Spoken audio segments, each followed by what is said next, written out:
Beberapa hari yang lalu kita telah melalui Idul Adha,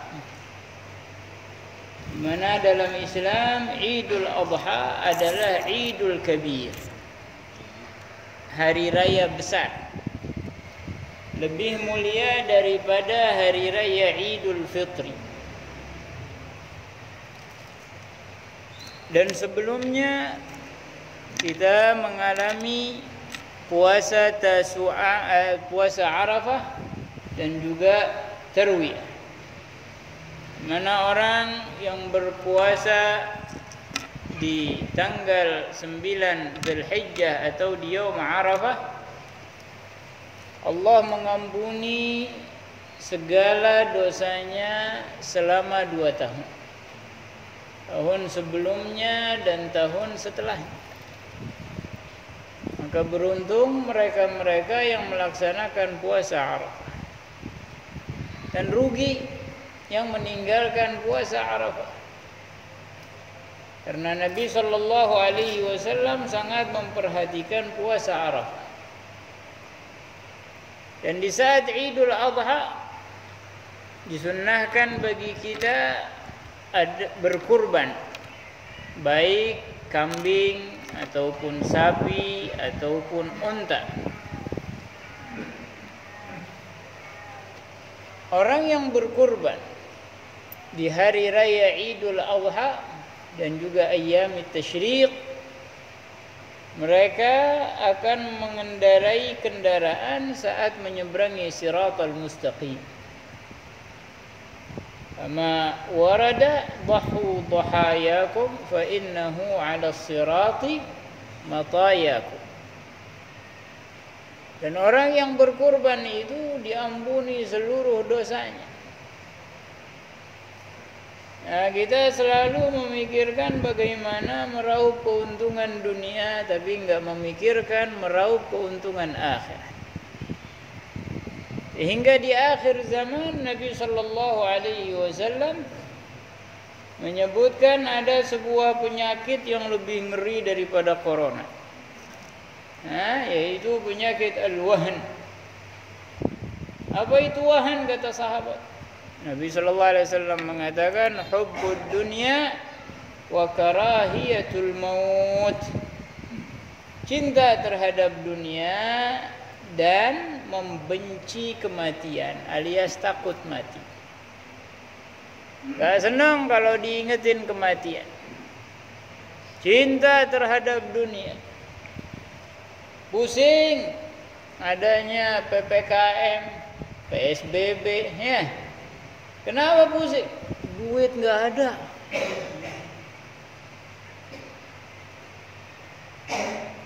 Tapi mereka lupa tentang akhirat mereka.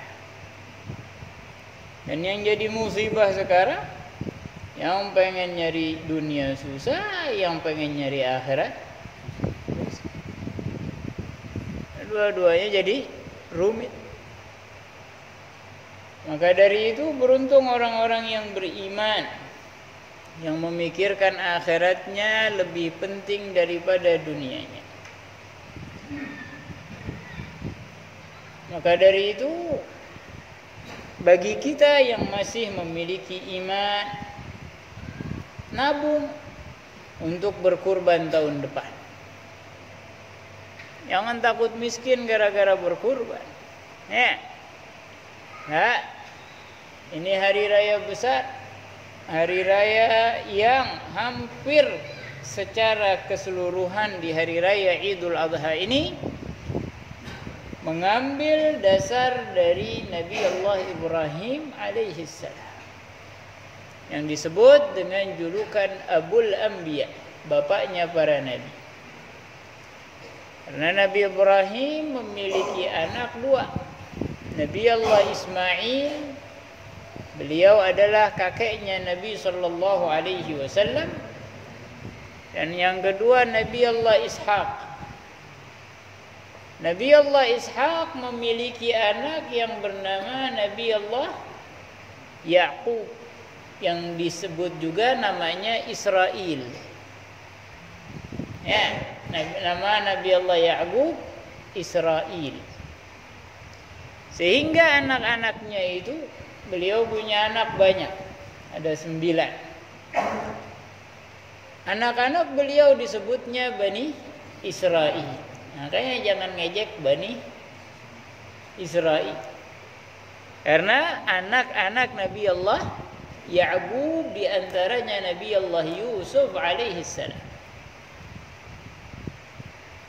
Namun Bani Israil ini terkenal bangsa yang suka ngelawan, yang teka, yang banyak nanya, udah banyak nanya ngikutin kagak.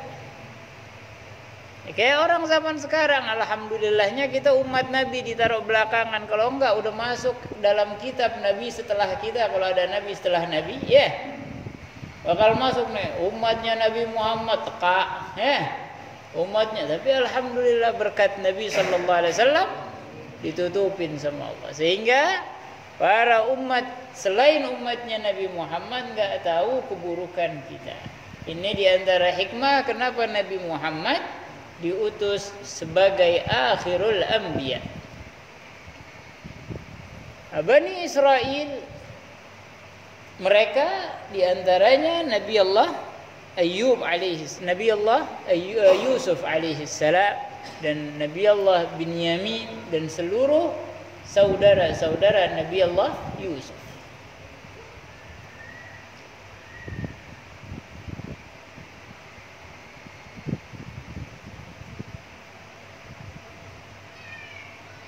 Dan di antara Bani Israil ini ada seorang yang bernama Yahuda.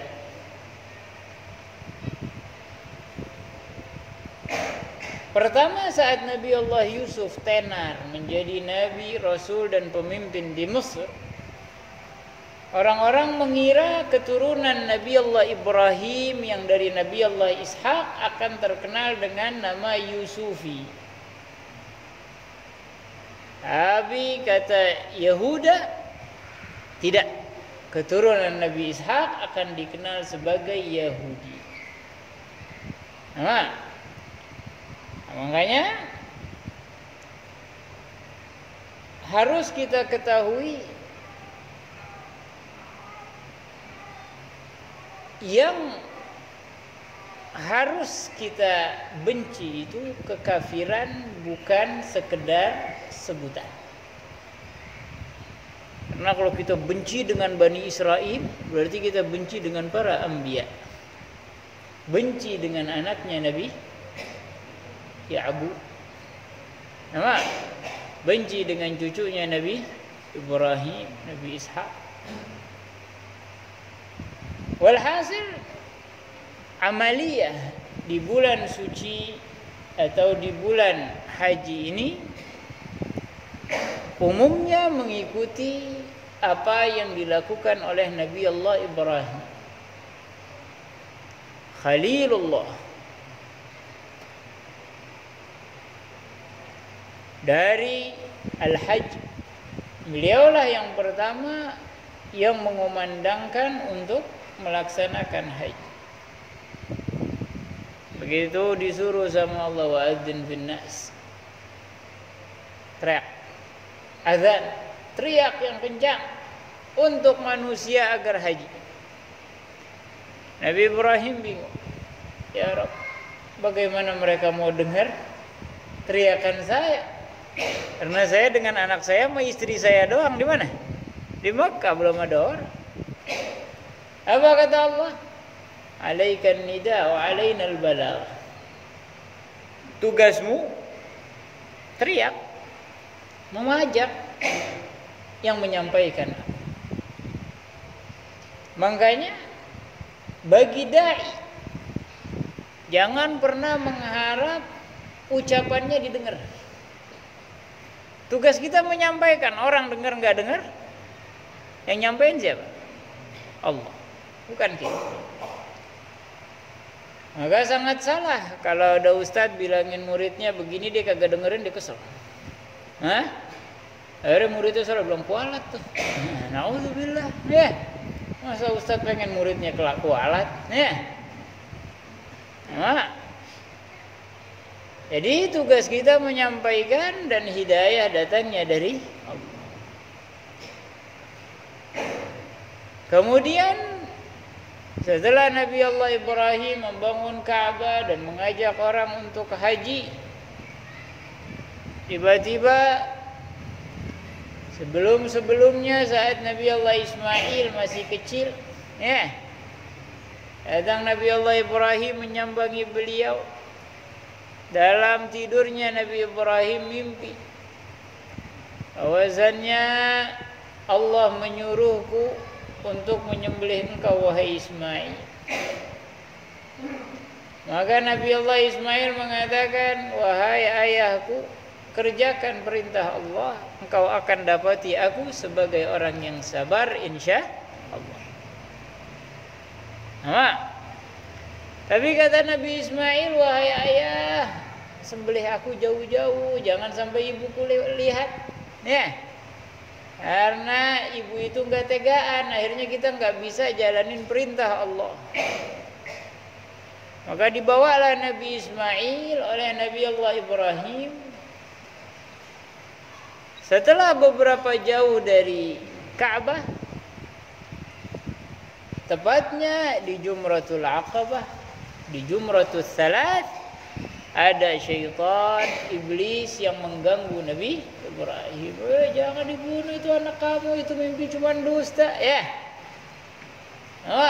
Ditimpuklah oleh Nabi Ibrahim 7 kali sehingga adanya jumrah. Karena Nabi Ibrahim nimpuk setan, nimpuk iblis. Nah, kita tafaulan mengikuti langkahnya Nabi Ibrahim.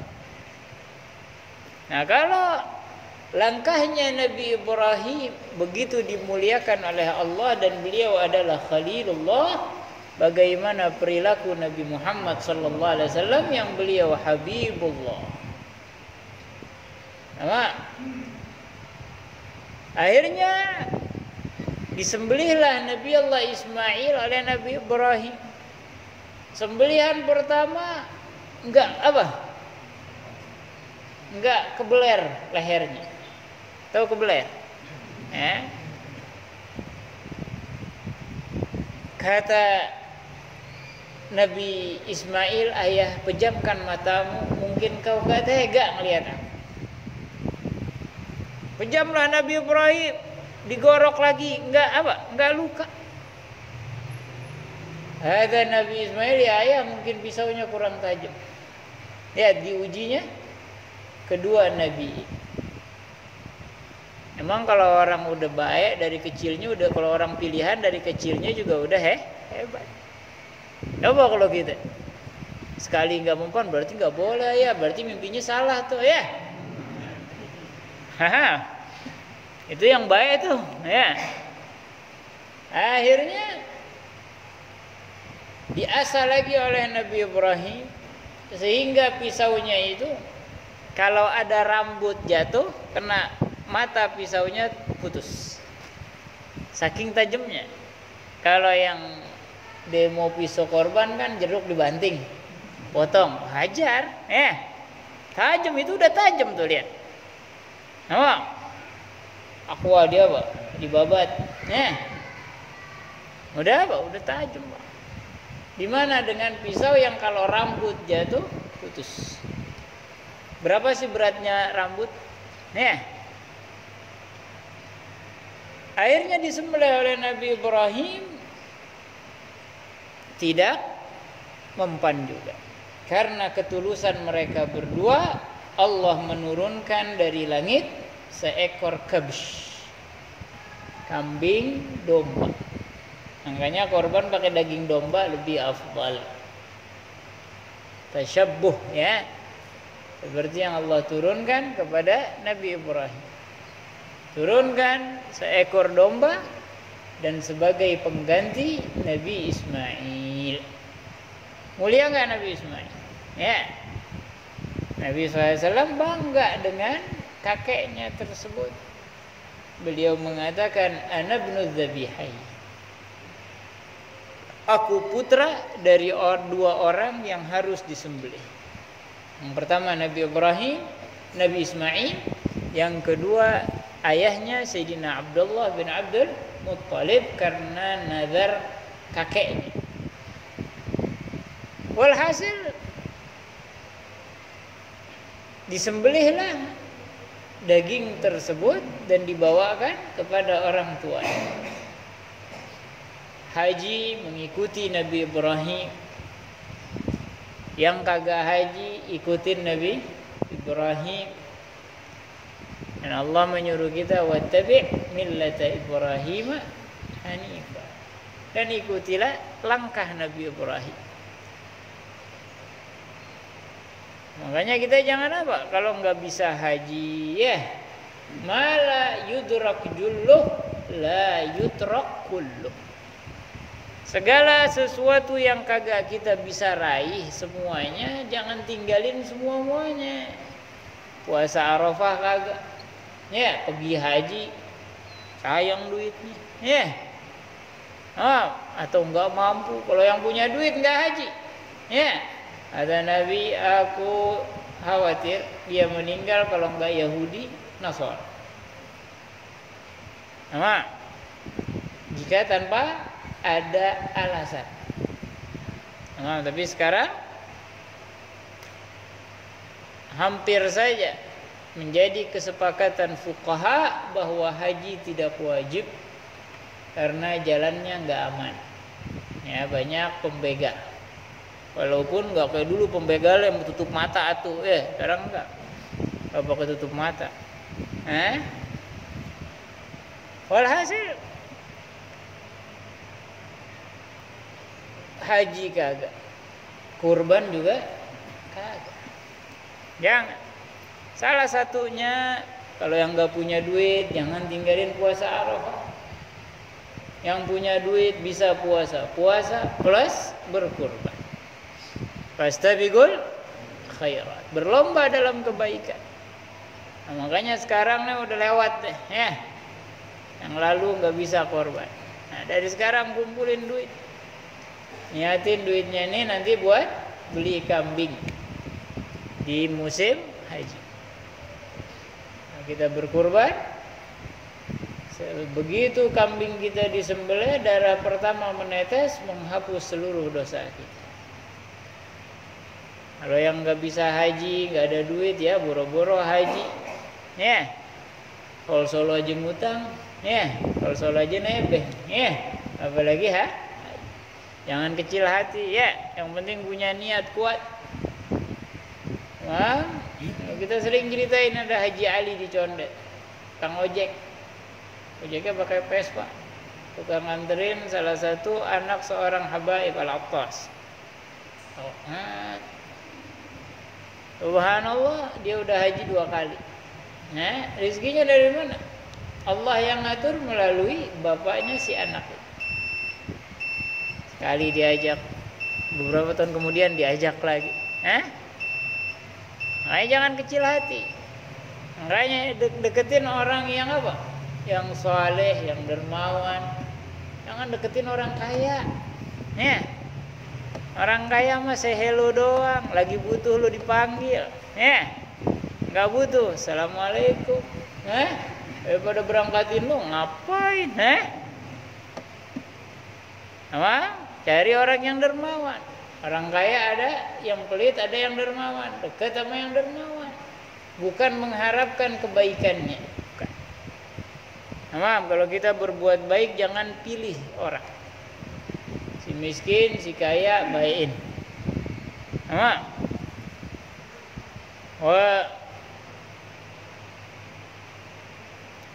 Andai kata nggak ketemu orang dermawan di akhir zaman, Nabi udah bilang penyakit wahan nih, pada cinta dunia, pada merki banget.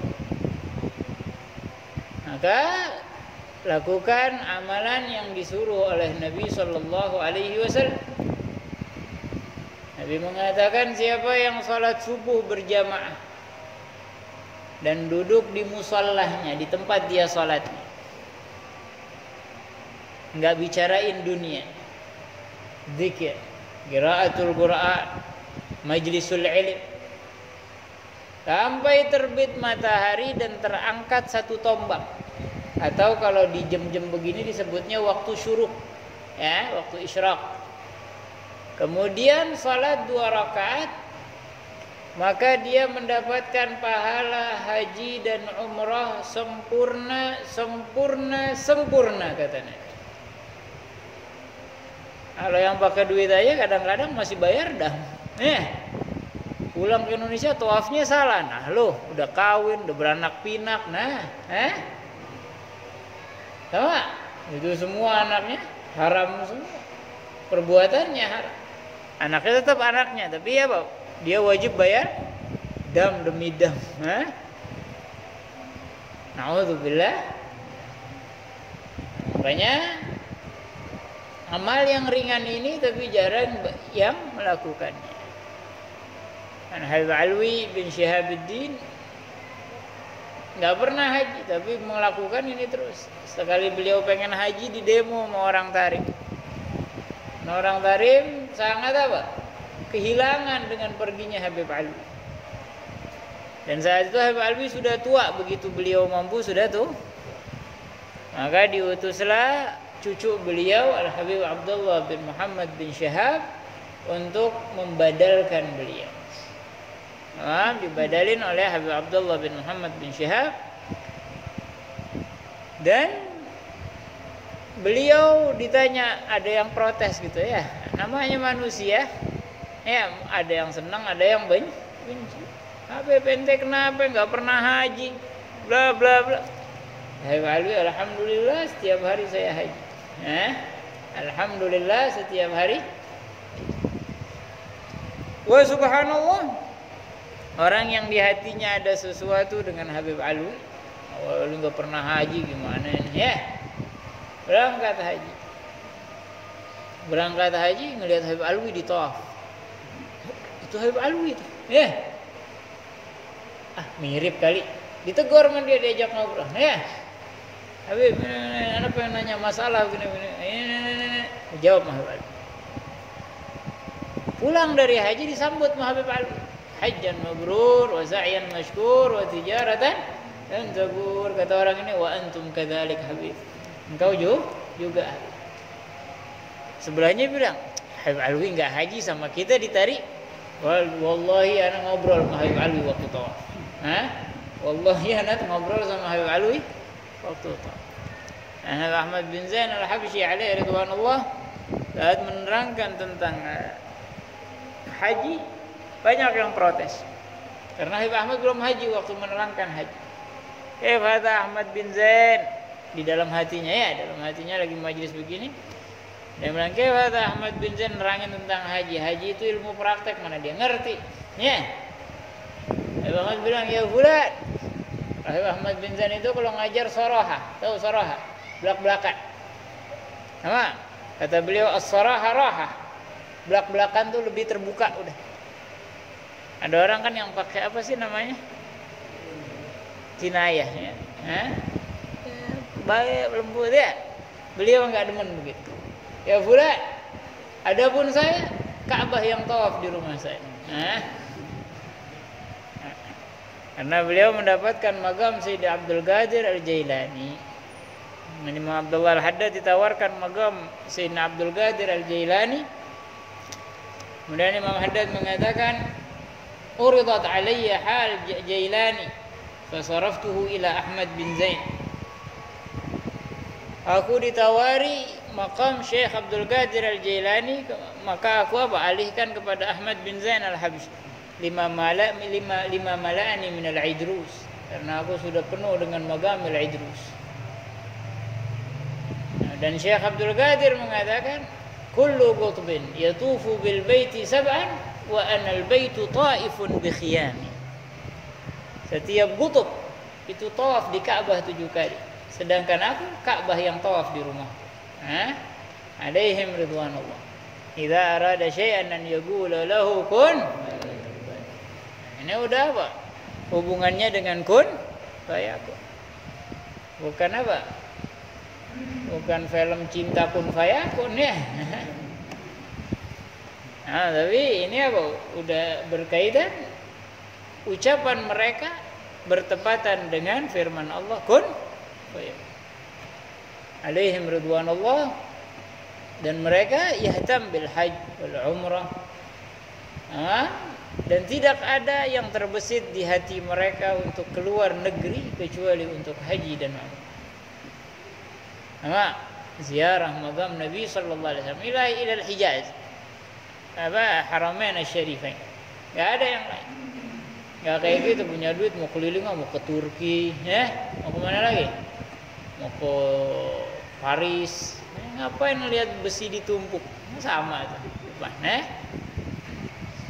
besi ditumpuk dibangga-banggain. Lihat Ka'bah. Azimul Ka'bah. Muliakan, agungkan Ka'bah. Ziarah makam Nabi sallallahu alaihi wasallam wajib dapat syafaat dari Nabi sallallahu alaihi wasallam. Ziarah besi ditumpuk dapat apa? Dapat syafaat?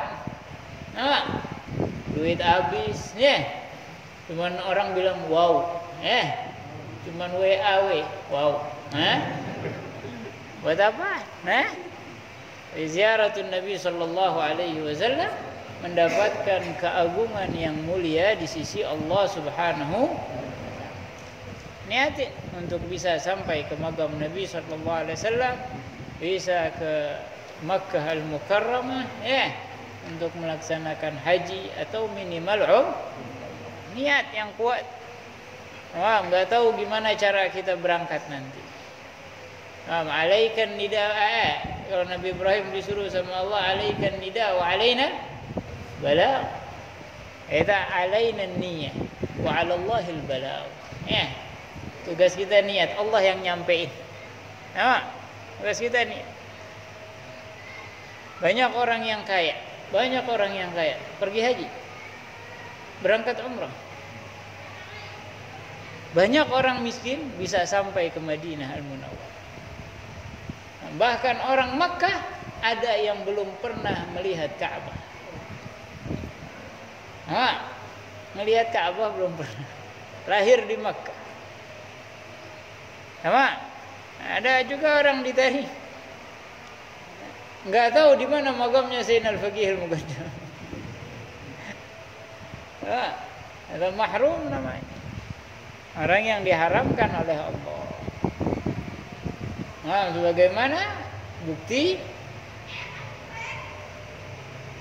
banyak orang hidup di zaman Nabi yang beriman sama Nabi, enggak semua. Padahal mereka melihat kenyataan kebenaran baginda besar Nabi sallallahu alaihi wasallam. Tapi diharamin sama Allah. Jadi jangan heran. Ada orang Jakarta enggak pernah lihat Monas, jangan heran. Orang Mekah enggak ngelihat Ka'bah ada. Padahal itu ibadah, ngelihat Monas bukan ibadah. Tapi orang Jakarta nggak tahu Monas kan lucu ya. Hasil tahun ini mungkin kita nggak puasa, tahun ini mungkin kita belum bisa berangkat haji, tahun ini mungkin belum bisa kurban, tahun depan jangan kelewatan. Jadi sekarang niatin kumpulin duit 5.000 sehari. Insya Allah tahun depan bisa buat kurban. Jangan apa? Jangan ketakutan miskin. Anfik ma fil jaib ya'tika ma fil ghaib. Keluarin yang di kantongmu, yang gaib bakal datang. Tapi kalau yang di kantong kita jahit, tangan kita lem, nggak ada manfaat. Uang yang kita tabung buat apa sih? Habis. Ya imma kita sakit, masuk rumah sakit, habis buat biaya. Atau datang musibah, terbakarlah, baru nyesel deh. Coba kemarin buat korban aja diambil orang lagi tuh duit. Coba buat korban aja jadi pahala, ya kan? Siapa yang tahu musibah akan datang kepadanya? Tapi orang yang yunfik, orang yang sering bersedekah, orang yang sering berinfak, gak bisa dilewatin dengan bala. Makanya minimal tiap habis subuh infak. Susah infaknya di mana ya? Bikin celengan kecil, masukin. Sehari 2.000 buat infak. Udah penuh, bongkar taruh di masjid. Paham? Bikin celengan kecil di rumah kita, taruh buat infak. Kalau di rumah ada 10 orang berarti sehari 20.000. Kali berapa? Kali setahun berapa? Tapi jangan udah ngeliat banyak pakai aja buat beli handphone kayak, jangan ya. Udah buat infak. Ntar infaknya buat diri sendiri, ha? Manusia emang begitu ya. Belum ada duit baik, ada duit berubah. Kita jangan demikian, udah keluarin. Nabi SAW pernah habis sholat subuh nggak pakai wirid, lari meninggalkan jamaah. Terbirit-birit Nabi. Gak lama balik lagi Nabi SAW. Ada apa ya Rasulullah, tumben-tumbenan engkau nggak zikir, nggak apa, langsung lari. Kata Nabi SAW, aku teringat bahwa di kantongku masih ada 2 dirham yang belum aku keluarkan, dan tidak pantas bagi seorang Nabi menginap dan masih ada uang di kantong. Bisa kita? Kalau nggak bisa jangan ya. Pelan-pelan ya. Ntar aja kalau udah tua ya, udah nggak punya kerjaan ya. Sama ada tempatnya tinggi. Kalau misalnya kita nggak bisa seperti Nabi, minimal kita belajar dari sekarang. Belajar dari sekarang dikit, insya Allah. Kalau udah terbiasa mengeluarkan sesuatu, ringan tangan kita membantu orang lain. Tapi kalau kita nunggu kaya, gue masih miskin, ntar aja kalau gue kaya, ntar nih kalau gue itu kebanyakan pejabat kayak gitu, ya. Masih kayak gitu nih, masih duduk di majelis niatnya kalau gue jadi DPR ntar ya, gue rubah nih. Jadi ini gue pengen sumbang nih masjid ya. Belum jadi pejabat. Jadi lurah aja udah berubah. Jadi RW aja udah berubah. Udah lain ceritanya. Niatnya. Begitu juga Ustadz. Semua. Bukan hanya pejabat. Ustadz juga begitu, kita sering bilang gue nih kalau kaya, gue pengen nyumbang buat orang kampung, bukan senengin orang kampung. Setan datang, Ustadz, kalau mau cepet kaya, pasang tarif. Kan halal, bukan jual agama itu. Iya juga ya, penjual agama itu kan yang meninggalkan syariat. Kalau ini kan saya mau mengajarkan kebaikan. Ya pasang tarif aja deh. Pasang tarif, gaya sedikit Ustaz. Baju yang rapi, kayak shawl yang kayak gimana, diajarin tuh sama syekh itu. Tanpa dia sadari. Ada yang bilang, ente enggak pakaian terlalu ngejreng banget. Innallaha jamilun yuhibbul jamal. Itu dalil dari setan. Dia enggak sadar. Allah tuh indah, suka dengan keindahan, tapi kamu berlebihan, dalilnya benar, sumbernya dari siapa? Hasut tuh orang, udah mulai. Dapat undangan, sekali datang undangan, 3 juta, 5 juta, 10 juta. Wah, pakai apa? Pakai apa namanya? Asisten, pakai asisten manajemen, undang DP-nya sekian, gede udah. Kasih orang kanan bawa wadimor, kasih orang lain gatel badan gua pakai wadimor, udah lah, datang tetangganya, assalamualaikum Ustaz, salam, kenapa? Ntar malam ada tahlilan di rumah saya, Ustaz, bisa nggak datang? Oh ya, insya Allah. Niatnya waktu masih cerek apa? Bantu masyarakat. Bantu. Dia nggak sadar udah ketipu sama setan. Begitu dia insya Allah orangnya pulang, setan muncul lagi. Temennya. Palingan 50.000, ngapain lu buang waktu? Suruh orang lain, bilang aja lu sibuk.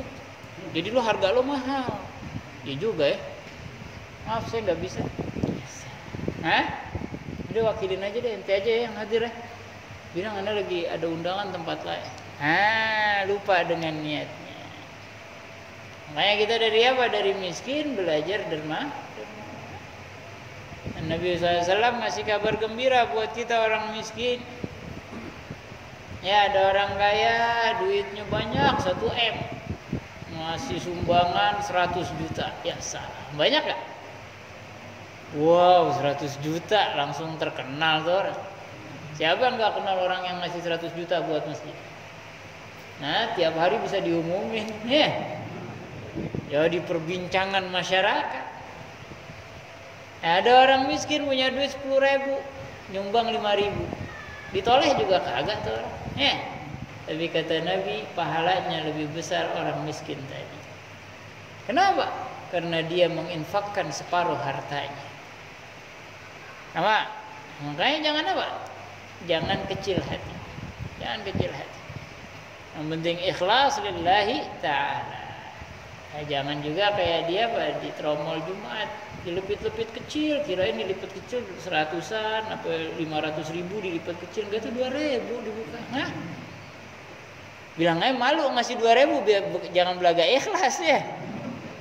Supaya tangan kiri nggak boleh tahu apa yang diinfakkan tangan kanan, bukan begitu maksudnya. Itu di tempat lain, ini di tempat umum ya, keluarin. Jangan-jangan dengan kita mengeluarkan besar, niatin semoga ada yang nyontoh, bukan dilipat. Di tempat lain kita boleh infak dengan cara sir, banyak caranya. Jalan malam-malam ya, lagi sambil ngeronda, kalau dapat tugas duit 200.000, 100.000 lempar ke rumah orang miskin, lempar. Itu sedekah sir, bukan lagi tromol jalan ya. Pak, mulai sekarang jangan apa? Jangan dilipit kesian berbuat, bukanya susah 2.000 lagi. Kalau ngecak kesian dipirit atu-atu. Nah, ya udah 2.000 nyusahin orang lagi. Nah, kalau 100.000 dilipit kecil masih enak bukanya ya. 2.000. Nah, ya biasakan kita derma.